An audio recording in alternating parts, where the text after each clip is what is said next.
So your grandpa spent his whole life chasing his dreams and building something beautiful. Your dad came along with his dreams, spent his whole life making it better. And now your siblings are standing there going, hey, you want to get us paid for that in the next 6 months? And you're forced, through no fault of your own, you've got to make some decisions, right? And it doesn't have to be the death of a parent or a partner. It can be a divorce. It can be a partner might be going through a divorce, and now you're forced to make some decisions. So this is just a quick little exercise that no matter how shitty your life is right now, you know, you're under stress, it's very tumultuous, you've got to take a little time for yourself, even if it's only 5 minutes, and grab a piece of paper and write down what you love to do in one corner. And then in the next corner, write down what you're really good at.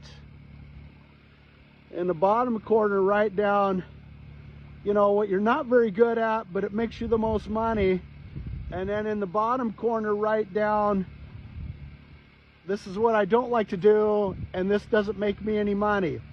So if we're in a position where we're forced to make a pivot, right? We've either got to borrow a bunch of money, or we've got to sell something.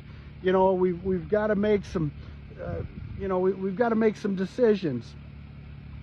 Remember this chart. Here's what I love to do. Here's what I'm good at. Here's what makes me money. Here's what I don't like. If something has to go, pick what you don't like.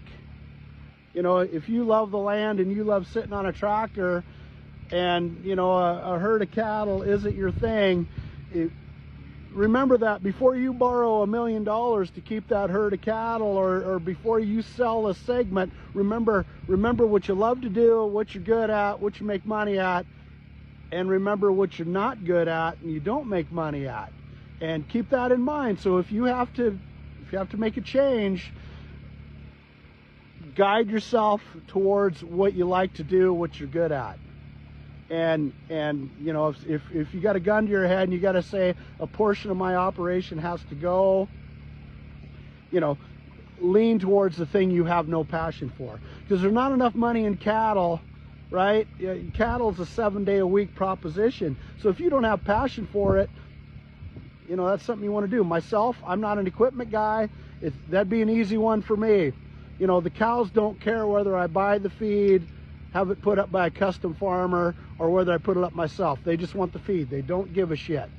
So there you go. I hope that helps. And just remember, you know, when shit's hitting the fan, right, that's not the time to run to the bank and borrow a bunch of money, right? Take 5 minutes for yourself. And if that's while the preacher's talking on a Sunday morning, pick up something heavy like that short little pencil in the back of a bulletin in the pew in front of you. God bless you.